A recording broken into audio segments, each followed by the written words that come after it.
Pure idli sambar తినాలి మద్రాసు పోతే. ఈ విషయం గమనించాలి. ద్రవిడీయులు అయితే పూర్తిగా కూడా తమిళనాడు, కర్ణాటక, కేరళ ఇవన్నీ కూడా ద్రవిడం, పూర్తి ద్రవిడ దేశం అనేవాళ్ళు. అవి భారతదేశంలో ఇప్పుడు కలపబడి ఉన్నాయి. కాబట్టి మీరు అన్నది కూడా కరెక్టే. ద్రవిడీయులు అనేటువంటిది కూడా హిందూ మతంలో భాగంగా చెప్పబడింది. అసలు రాజ్యాంగంలోనే డెఫినేషన్ అలా ఇచ్చారు. What is the definition of Hindu religion అంటే, ఏ మతం అయితే ముస్లిం మతం కాదో, ఏ మతం అయితే క్రిస్టియన్ మతం కాదో, ఏ మతం అయితే సిక్కు మతం కాదో, అవన్నీ కాకుండా మిగతా ఏవైతే ఉన్నాయో మొత్తం హిందూ మతం అనే డెఫినేషన్ ఇచ్చారు. అందువల్ల ఈ రోజు ద్రవిడీయులు కూడా హిందూ మతంలో భాగమేగా మనం భావిస్తున్నాం. హిందూస్ ని పెళ్లి చేసుకున్నారు, తర్వాత చంపేసి డ్రమ్లో పడిపోయారు. ఆ తర్వాత వాళ్ళు పెళ్లిన అమ్మాయితో అక్రమ సంబంధం పెట్టుకుని బాయ్ ఫ్రెండ్ తో మొగుడిని చదువుతున్నారు. సో ఇదంతా జిహాద్ లో జరుగుతుందా? జిహాద్ లో మెయిన్ కారణం ఏంటంటే, మనం ప్రాక్టికల్ గా ఆలోచిద్దాం. ముస్లిం మతంలో బహుభార్యత్వం ఉంది. అంటే ఒక అమ్మాయిని పెళ్లి చేస్తున్నారు అనుకోండి, తర్వాత మళ్ళీ ఇంకొక అమ్మాయిని పెళ్లి చేసుకోవచ్చు ముస్లిమ్స్ లో. తర్వాత ఇంకొక అమ్మాయిని కూడా పెళ్లి చేసుకోవచ్చు, అంటే 3 లవ్ మ్యారేజ్ కూడా చేసుకోవచ్చు. కానీ హిందూ మతంలో అలా లేదు. హిందూ మతంలో ఒక అమ్మాయిని లవ్ చేసి పెళ్లి చేసుకుందాం అనుకో, వేరే అమ్మాయిని పెళ్లి చేసుకుంటా అంటే కుదరదు. చట్ట ప్రకారం అది నేరం అవుతుంది, కొన్ని ఇబ్బందులు ఉంటాయి. అందువల్ల ముస్లిం మతంలో ఎక్కువ మంది ఏం చేస్తున్నారంటే, ముస్లిం లేడీస్ ఎక్కువ మంది బురకాలు వేసుకొని తిరుగుతారు కాబట్టి హిందూ అమ్మాయిలు ఎంబడపడుతున్నారు. ముస్లిం అబ్బాయిలు చాలా మంది ఫస్ట్ లవ్ ఈజ్ హిందువులతో, ఎవరో ఒక అమ్మాయిని లైన్ వేయడం, అమ్మాయిని పెళ్లి చేసుకోవడం, లవ్ జిహాద్ చేయడం.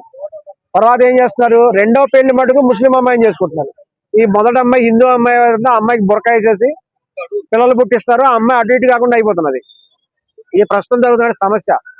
అందుకనే దాన్ని మార్చేసి అమ్మాయిని కూడా లవ్ మ్యారేజ్ చేసుకుని ఆలోచించాలి.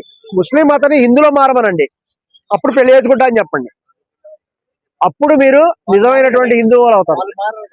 దమ్ముంటే అది చేయండి, సిగ్గు లేకుండా మీరు ముస్లిం మతంలో మారడం ఏంటి? ఇప్పుడు ఒక ఇంద్రజా ఉంది చూడండి, ఒక ఇంద్రజా ఉంది, ఒక హేమ ఉంది. ఇంద్రజా ముస్లింలు పెళ్లి చేసుకుంది, కానీ ఆమె ఇప్పుడు హిందూగా తిరుగుతుంది, బొట్టు పెట్టుకొని తిరుగుతుంది. ఒక హేమ నటి, ఆమె ముస్లింలు పెళ్లి చేసుకుంది, కానీ ఆమె హిందూ ఆచారాన్ని పాటిస్తుంది. వీళ్ళని ఆదర్శంగా తీసుకోండి.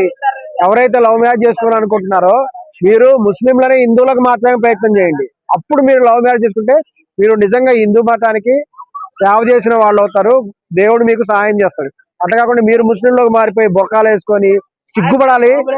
మీ బతుకు మీరు హిందూ ద్రోహులు అవుతారు. హిందూ ద్రోహులు కాకండి. ముస్లిం మతం వాళ్ళకి కూడా గౌరవించి హిందూ మతంలో తీసుకొచ్చే విధంగా కూడా మీరు కృషి చేయండి. నిజమైన ప్రేమ ఉంటే ఆ పని చేసినప్పుడు హిందూ మతం మళ్ళీ అభివృద్ధి చెందుతుంది. ఏమన్నారంటే, శివుడికి ఇద్దరు భార్యలు ఉన్నారు, విష్ణువుకి కూడా 2 భార్యలు ఉన్నారు, కృష్ణుడికి 8 మంది భార్యలు ఉన్నారు కదా. సో వీళ్ళందరికీ అంతమంది ఉన్నప్పుడు సో హిందూస్ మాత్రం ఒక్కరికే ఎందుకు ఉండాలంటున్నారు? మన దేశంలో స్వాతంత్రం రాకముందు భారతదేశంలో కూడా ఉండేవాళ్ళండి. భారతదేశంలో అంబేద్కర్ గారు హిందూ కోడ్ బిల్ అని ఒకటి ఉంది, మీరు గూగుల్లో సెర్చ్ చేసి వస్తుంది. హిందూ కోడ్ బిల్ అనేది రూపొందించారు. అంతకు ముందు ఎలా ఉండేదంటే, హిందూ మతంలో వాళ్ళు కూడా 2-3 పెళ్లిళ్ళు చేసుకునేవాళ్ళు. ఎవరంటే ఆర్థికంగా స్తోమత ఉన్నవాళ్ళు. ఒక రాజు ఉన్నాడు, రాజుకి కొన్ని 100 ఎకరాల 1000 ఎకరాల పొలం ఉంది, ఆస్తులు ఉన్నాయి.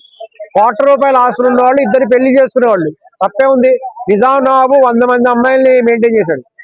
ఎందుకంటే నిజాం నవాబుకి కొన్ని ₹1,00,00,000 ఆస్తులు ఉన్నాయి కాబట్టి. వాళ్ళకి పిల్లలు పుడితే వాళ్ళకి తలా ఒక 4 ఎకరాల 5 ఎకరాల పొలం ఇచ్చేసేవాడు. వాళ్ళ వాళ్ళు బతకండి అని చెప్పేసి. అదే విధంగా వ్యవస్థ అమల్లో ఉండేది.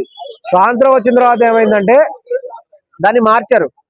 హిందూ మతంలో కూడా ఒకళ్ళనే వివాహం చేసుకోవాలి, ద్వితీయ వివాహం చేసుకోకూడదు అని రూల్ పెట్టడం వల్ల ఈ రోజున తీవ్రమైనటువంటి కోర్టు కేసులు, ఈ రోజున సుప్రీంకోర్టులో ఉన్నటువంటి కేసుల్లో అధిక శాతం కూడా ఇవే వారసత్వ గొడవలే ఉన్నాయి ఈ రోజున. అందుకంటే అంతకుముందు రాజులు అనేటువంటి వాళ్ళు 2, 3, 4 పెళ్లి చేసుకునేవాళ్ళు. వాళ్ళకు పుట్టినటువంటి కొడుకులు, సంతానం ఎవరైతే వీళ్ళందరూ కూడా స్వాతంత్రం వచ్చిన తర్వాత మొత్తం కోర్టు కేసులు అయినాయి. ఈ రోజున నిజాం నవాబు ఆస్తులు కూడా కోర్టుల కేసులో ఉన్నాయి, ఇప్పుడు కూడా నడుస్తున్నాయి. నిజాం నవాబు కూడా అఫీషియల్ గానే ఒక 6 మంది 7 మంది ఉన్నారు.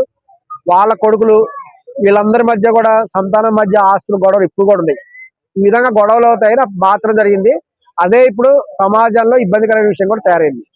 ఇప్పుడు కూడా హిందూ మతంలో కూడా మార్చచ్చు. అలాగని సపోర్ట్ చేయట్లేదు. అందరూ 2 పెళ్లి చేసుకోండి, 3 పెళ్లి చేసుకోండి చెప్పట్లేదు. అలా అని వద్దు అని కూడా చెప్పట్లేదు.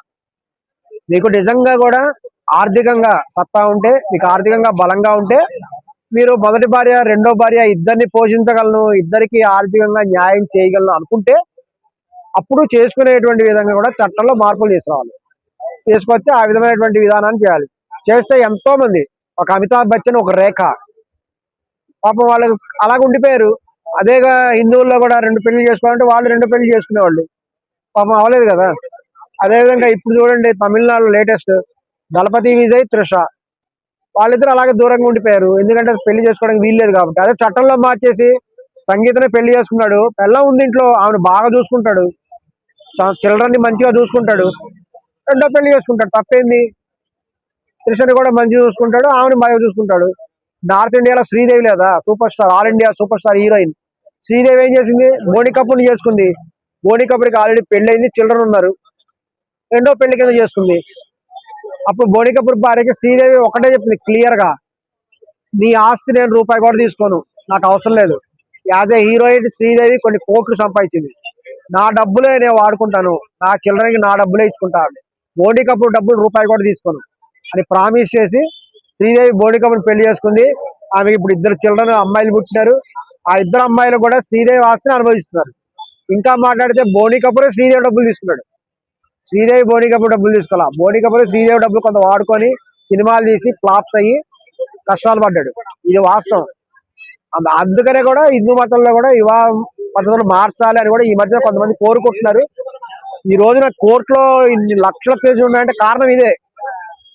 అందుకే హిందూ వివాహ చట్టంలో మార్పులు తీసుకురావాలి. మార్పులు తీసుకొస్తే ధర్మేంద్ర హేమాలిని చేసుకున్నారు, 2 పెళ్లిళ్ళు చేసుకున్నారు. మరి ముస్లిం చేసుకున్నప్పుడు హిందూస్ ఎందుకు చేసుకోకూడదు? హిందువులకి ఉండేటువంటి వివక్షత ఏంది? వివక్షత హిందువుల పట్ల ఎందుకు చూపిస్తున్నారు? దానివల్ల చట్టాన్ని మార్చాల్సిన అవసరం ఉంది. హిందువుల్లో కూడా 2 లేక 3 ముస్లిం మతాలు ఎలా చేసుకుంటారో హిందువులు కూడా 2 లేక 3 పెళ్లి చేసుకునే విధంగా అవకాశం కల్పించాలి చట్టబద్ధంగా. అప్పుడే కోర్టులో ఉన్న కేసులన్నీ కూడా ఎత్తేస్తారు. భారతదేశం కూడా అగ్రదేశం అయ్యేటువంటి అవకాశం కూడా ఉంది. చేసుకోవడం వల్ల అగ్రదేశం అవుతుంది. గొడవలు లేవు కదా. ఇక మొదటి పెళ్లి చేసుకున్నాడు, ఇప్పుడు విజయ్ ఉన్నాడు, సంగీతను బాగా చూసుకుంటాడు, చిల్డ్రన్ ని బాగా చూసుకుంటాడు. తన జీవితంలో రెండో అమ్మాయి అవసరం అయింది. అసూయ, కేవలం అసూయే. ఇప్పుడు త్రిషను చేసుకున్నంత మాత్రం ఈయన వదిలేయట్లేదు కదా. ఏ మగోడు తన భార్యను వదిలేసేయాలని ఎవడు అనుకోడు. ఇంకొక అమ్మాయి పరిచయం అయింది. ఇప్పుడు పూరి జగన్నాథ్ ఉన్నారు. పూరి జగన్నాథ్ లవ్ మ్యారేజ్ చేసుకున్నాడు. Director Puri Jagannath love marriage చేసుకున్నాడు. ఆ అమ్మాయిని చేసుకున్నప్పుడు వాళ్ళకి చిల్డ్రన్ ఉన్నారు. తనకి మంచి ఇల్లు కట్టించాడు, మంచిగా మెయింటైన్ చేశాడు. తన జీవిత కాలంలో అతనికి ఇంకొక అమ్మాయి పరిచయం అయింది, చార్మి పూరి జగన్నాథ్ కి జీవితంలో తన ప్రొఫెషన్ లో ఒక భాగం అయిపోయింది. ఎందుకంటే పూరి జగన్నాథ్ తీసే సినిమాలు మొత్తం మెయింటైన్ చేసినంత చార్మియే. మొత్తం మెయింటెనెన్స్ అయితేనేమి, కాస్టింగ్, ఖర్చు A to Z చార్మియే చూస్తుంది. అటువంటి మనిషి పూరి జగన్నాథ్ కి చాలా అవసరం. అటువంటిప్పుడు చార్మి కనుక పూరి జగన్నాథ్ భార్య అయింది అనుకోండి, అతనికి లైఫ్ లో ఎంతో హెల్ప్ అవుతుంది కదా, చాలా హెల్ప్ అవుతుంది అతనికి. సో అతను చార్మి కూడా భార్య కింద ఉంటుంది, ఆమెకు కూడా గౌరవం లభిస్తుంది. ఈ రోజున ఏమైంది, పెళ్లి చేసుకోకుండా ఉంచుకుంది అంటారు. అది ఎంత అగౌరవమైనటువంటి పదం. ఈ రోజున జూనియర్ ఎన్టీఆర్ గారి తల్లి గారికి కూడా ఇబ్బందికరమైన పదమే ఉంది, రెండవ భార్య అని అంటున్నారు కదా. కొంతమంది గౌరవం కోసం మాట్లాడుతున్న బయట ప్రపంచంలో లేదు. ఈ రోజున ఎవరైనా రెండో పెళ్ళాం చేసుకుంటే ఉంచుకుంది అంటారు, చిన్నిల్లు అంటారు. పెద్దిల్లు చిన్నిల్లు అంటారు తప్ప ఆ విధానం మార్చాలి. గౌరవం ఇవ్వాలి. ఒక మహిళకి ఏ తప్పు చేయకుండా గౌరవంగా ఉండేటువంటి మహిళకి తప్పు ఎందుకు ఉపయోగించాలి? ఆవిడకు కూడా గౌరవం ఇవ్వాలి కదా. ఆమె కూడా తన భర్తతోటే సిన్సియర్ గా ఉంటున్నప్పుడు ఆమెకు గౌరవం ఇవ్వాల్సిన అవసరం ఉంది. అందుకనే సమాజంలో ఆ విధంగా కూడా మార్పు తీసుకురావాలి. అది రాజ్యాంగం మార్చాలి, చట్టాలనేవి మార్చాలి. చట్టం వేరు, న్యాయం వేరు. న్యాయం అనేది తన భార్యకు న్యాయం చేయడం, కుమారులకు న్యాయం చేయడం అనేది న్యాయం. చట్టం అనే దాంట్లో అలా లేదు. చట్టం అనేది చెయ్యొచ్చు. ఇప్పుడు చట్టం ఈ రోజున ఒక చట్టం ఉంది, ఒక 50 ఏళ్ల క్రితం ఇంకో చట్టం ఉంది. ఇప్పుడు ఫ్యూచర్ లో చట్టం మార్చారనుకోండి, చట్టం మారిపోతుంది. అప్పుడు ఏది ఉంటే అదే. కాబట్టి చట్టం అనేది సమాజంలో పరిస్థితులను బట్టి కూడా, అంబేద్కర్ గారు చెప్పినదే 10 ఏళ్లకు ఒకసారి మార్చాలన్నాడు ఆయన. 10 ఏళ్లకు ఒకసారి మొత్తం మారిపోతుంది ప్రపంచం, విధానం మారిపోతుంది. బయట ప్రపంచంలో మనుషులు జీవించే విధానం, మనుషులు యొక్క స్వభావం అన్ని మారిపోతాయి. అందుకే 10 ఏళ్లకు ఒకసారి 20 ఏళ్లకు ఒకసారి చూసుకుంటూ ఉండాలి. అంతేగాని ఈ రోజుల్లో కూడా అందరూ గుర్రం వేసుకొని వెళ్ళాలి అంటే గుర్రం వేసుకొని వెళ్తారా ఈ రోజున ఢిల్లీకి? ఎవడు వెళ్ళడు. ఏంటంటే మా గ్రంథంలో ఉంది, మా గ్రంథంలో గుర్రం వేసుకొని వెళ్ళటమే సేఫ్టీ అని. నిజమే, గ్రంథంలో చెప్పింది కరెక్టే. అప్పటి కాల పరిస్థితులను బట్టి గుర్రాలు ఉండేవి, గాడిదలు ఉండేవి. గుర్రాల మీదకి వెళ్ళేవాళ్ళు, గాడిదల మీదకి ట్రావెల్ చేసేవాళ్ళు. ఈ రోజుల్లో కూడా చేయమంటే ఎలా? ఈ రోజుల్లో బైక్స్ ఉన్నాయి, కార్లు ఉన్నాయి, విమానాలు ఉన్నాయి, బస్సులు ఉన్నాయి, వీటిలో వెళ్తారు. ఇప్పుడు కూడా మీరు గుర్రం మీద వెళ్ళాలి, గాడిద మీద వెళ్ళాలంటే అవ్వదు. అంటే కాలాన్ని బట్టి కొన్ని మారుతుంటాయి. మారిన దాన్ని మనం మన జీవితంలో అన్వయించుకోవాలి, తప్పదు అది. అప్పుడే సమాజాన్ని బట్టి మనం కూడా మారుతూ ఉండాలి. ఈ విధంగా చేసినప్పుడే సమాజం అనేది అభివృద్ధి చెందుతుంది. ఇంకోటి బీజేపీ ఆర్ఎస్ఎస్ కలిపి సో పొలాల మధ్య విదేశాలు తీసుకొచ్చాయి 4700 బాంబ్ బ్లాస్ట్ చేశారు వాళ్ళు. అంటే మత గొడవలు తెలిసింది మాత్రం ఎక్కువ చేసింది బీజేపీ ఆర్ఎస్ఎస్ కరెక్ట్. ఎటువంటి బాంబు దాడి అనేది జరగలేదు. మీరు ఎవరైనా సరే, ఎప్పుడైనా సరే, ఎక్కడైనా బాంబ్ బ్లాస్ట్ అనేది న్యూస్ వస్తే ఎవరు పెట్టారో చూసుకోండి. ఒక పర్టికులర్ మతస్థులే ఉంటారు. బాంబ్ బ్లాస్ట్ చేసేది ఒక పర్టికులర్ మతస్థులే ఉంటారు. అదేవిధంగా రాళ్ళేసి కొట్టడం అనేది ఒక పర్టికులర్ మతస్థులే ఉంటారు. ఇది వాస్తవం. అన్ని కులాల వాళ్ళు అదేవిధంగా బాంబ్ బ్లాస్ట్ అనేది చెయ్యరు. ఇంకా ఏంటంటే చరిత్రలో అనేక సంఘటనలు కూడా జరిగినాయి.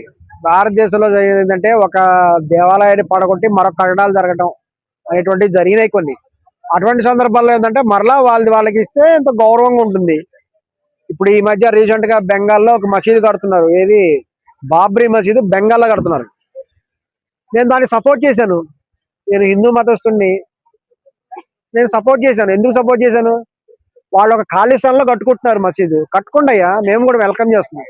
ఒక ఖాళీ స్థలంలో మసీదు కట్టుకుంటున్నారు, కట్టుకో. నేను కూడా 2 ఇటుకలు పంపిస్తాను, కొంచెం డొనేషన్ కూడా ఇస్తాను. అంతేగాని వేరే గుడి పడగొట్టి మసీదు కడతా అంటే ఎలా? అది తప్పు. నువ్వు ఒక ఇల్లు కావాలంటే కట్టుకో, ఖాళీ స్థలంలో ఇల్లు కట్టుకో, మసీదు కట్టుకో, ఏమైనా కట్టుకో. అంతేగాని వేరే వాడి ఇల్లు పడగొట్టి నేను ఇల్లు కట్టుకుంటా అంటే అది ఎట్ట కూరుతుంది? దానికి యాక్సెప్ట్ ఎవడు చేయడు, ఏ మనిషి యాక్సెప్ట్ చేయడు. నేను అందుకే కూడా బెంగాల్లో మసీదు కట్టుకుంటే నేను సపోర్ట్ చేసే వాళ్ళకి. కట్టుకోండి, ఖాళీ స్థలంలో కట్టుకుంటాను, కట్టుకోండి ఖాళీ స్థలంలో, మోస్ట్ వెల్కమ్ అని చెప్పిన. కానీ ఇంకో దేవాలయాన్ని పడగొట్టు, ఇంకో చర్చిని పడగొట్టు మసీదులు కట్టద్దు. అలాగే మసీదుని పడగొట్టి మళ్ళీ గుడి అనేటువంటిది అది జన్మస్థలం కాబట్టి, కొన్ని వేల సంవత్సరాల నుంచి ఉంది కాబట్టి, వాస్తవానికి ఖురాన్లో ఉంది. నేను ఖురాన్ కూడా చదివాను. ఖురాన్లో ఏమనుందంటే వివాదాస్పదమైన స్థలములలో నమాజ్ చేయరాదు అని. ఎక్కడైతే వివాదం ఉంటుందో, గొడవ ఉంటుందో అక్కడ నమాజ్ చేయకూడదు. అది ఖురాన్లో ఉంది. కాబట్టి వివాదం లేని స్థలం, పవిత్రమైన స్థలంలో నమాజ్ చేసుకోవాలి. అంతేగాని వేరే వాడు గుడి కట్టుకుంటే వాడి గుడి పడగొట్టి నువ్వు మసీదు కట్టుకుంటే వాళ్ళందరూ ఏడవరా? అక్కడ వివాదం ఖచ్చితంగా ఉంటుంది 100%. మేము బలవంతులం కాబట్టి చేస్తాం. బలం ఎంతకాలం ఉంటుంది? ఏ మనిషికైనా బలం కొంతకాలమే.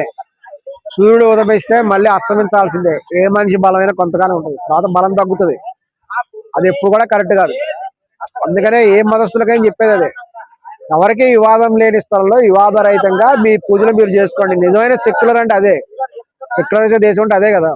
మీ మతాన్ని మీరు గౌరవించుకోండి, మీ పూజలు మీరు చేసుకోండి, తోటి మతస్థులు కూడా గౌరవిస్తారు. సెక్యులర్ గా ఓన్లీ హిందువులే ఎందుకు సెక్యులర్ గా ఉంటారు? వేరే ఇక్కడ ఏ దేశంలో కూడా ఎవరు సెక్యులర్ ఉంటారు? రిలీజియన్ కోసం ప్రాణం ఇస్తాడు, ప్రాణం తీసుకుంటాడు. హిందువులు చాలా మంది కులమే కావాలా, కులమే గొప్ప, కులం కంటే దేశమే లేదనుకోని కొట్లాడు. దీనికి ఏమంటారు సార్ చెప్పండి. కులం అనేది హిందూ మతంలో ఒక పార్ట్ సార్. అది బ్రిటిష్ పెట్టింది కదా సార్. ఇప్పుడు హిందూ అనే రిలీజియన్ ని, భగవద్గీతని ఫాలో కావాలి, ఖురాన్ ఫాలో అవుతారు, బైబుల్ ఫాలో అవుతారు, వాళ్ళు ఫాలో అవుతారు. ఒక హిందువుని, ఇప్పుడు నేను ఒక హిందువుని, ఇప్పుడు ముస్లిం అమ్మాయిని లవ్ చేస్తాను, రేపు నాకు పెళ్లి అవుతుంది. దేవుడు మార్చుకున్నా మతం మార్చుకోవాలి. కృష్ణ అమ్మాయి నేను లవ్ చేస్తాను, రేపు నాకు పెళ్లి అవుతుంది. ఎందులో నేను రేపు పెళ్లి చేసుకుని రేపు లవ్ చేస్తాను, పీస్ అమ్మాయి ఓసి అమ్మాయి నాకు పెళ్లి చంపుతాడు, తాగుపోతాడు, చంపుతాడు. అంటే ఇక్కడ ఎక్కడ స్వేచ్ఛ ఉంది? అక్కడ పోతే ప్రాణాలు మిగులుతున్నాయి, ఇక్కడ పోతే ప్రాణాలు మిగులుతలేవు. అక్కడ కూడా ప్రాణాలు మిగట్లేదు. ఒక సున్నీ ముస్లిం అమ్మాయి షియా ముస్లిం అమ్మాయిని చేసుకోగలుగుతారు. ఇండియా గురించి మాట్లాడండి, ఎక్కడో దేశం గురించి మనకి ఇక్కడ గురించి చెప్తున్నా. షియా ముస్లిం, సున్నీ ముస్లిం పెళ్లి చేసుకుంటారా? ప్రొటెస్టెంట్ క్రిస్టియన్స్, క్యాథలిక్ క్రిస్టియన్స్ చేసుకుంటారా? దళిత యువకుడిని చంపేదాన్ని చాకులతో కుచ్చి ఓలి చెప్పిన ముస్లిం గురించి మాట్లాడుతున్నా, మన హిందూ గురించి మాట్లాడుతున్నాను. హిందువుల గురించి కూడా చెప్తున్నా. హిందువుల్లో కూడా వాళ్ళ క్యాస్ట్ వాళ్ళని వాళ్ళు పెళ్లి చేసుకోవాలి. చంపినోడు ఉన్నాడు ఏ రిలీజన్ లో ఓల్డ్ మొత్తంలో కూడా. ఒక హిందువులు చంపినోడు ఒక్కడు కూడా లేడు. కులం చంపినోడు ఉన్నాడు. అప్పట్లో కూడా రూలింగ్, అప్పట్లో మనుస్మృతి రూలింగ్, బాబాసాహెబ్ అంబేద్కర్ గారు రూలింగ్ తప్పు చేసి మనుస్మృతి రిమూవ్ చేసి, అప్పట్లో రిమూవ్ చేయకపోతే బాగుంటుంది హిందూ రాష్ట్రం. ఏం రిమూవ్ చేశాడు? మనుస్మృతి రిమూవ్ చేయలేదు అంబేద్కర్ గారు. అది ఎందుకు చేసి తప్పు చేసి అంబేద్కర్ గారు. అందరూ బాగా ఎక్కువైపోయింది, బాగా కులం పెద్ద. అప్పుడు ఎట్లుండే, అప్పుడు వనస్పతి రూలింగ్ 4 వర్ణాలు ఉండే 4 వర్ణాలు 4 వర్ణాలు రూలింగ్ చేసి మొత్తం ఒక ఆడపిల్ల పెళ్లి చేసుకుంటే పక్కకు పండు పెట్టాలా అది అసంస్కృతి. ఇప్పుడు అంబేద్కర్ గారు రిమూవ్ చేసి ప్రతి ఒక్క గారు ఏమంటాడు రిజర్వేషన్ పెట్టాడు. రిజర్వేషన్ తీసేయాలా 10 years రిజర్వేషన్ పెట్టి తీసేయాలి. మరి ఓటు చేయాలి, దాన్ని గవర్నమెంట్ చేయాలి, గవర్నమెంట్ అడగాలి. ఇప్పుడున్న రిజర్వేషన్లన్నీ ఓట్ బ్యాంక్ రాజకీయాలు.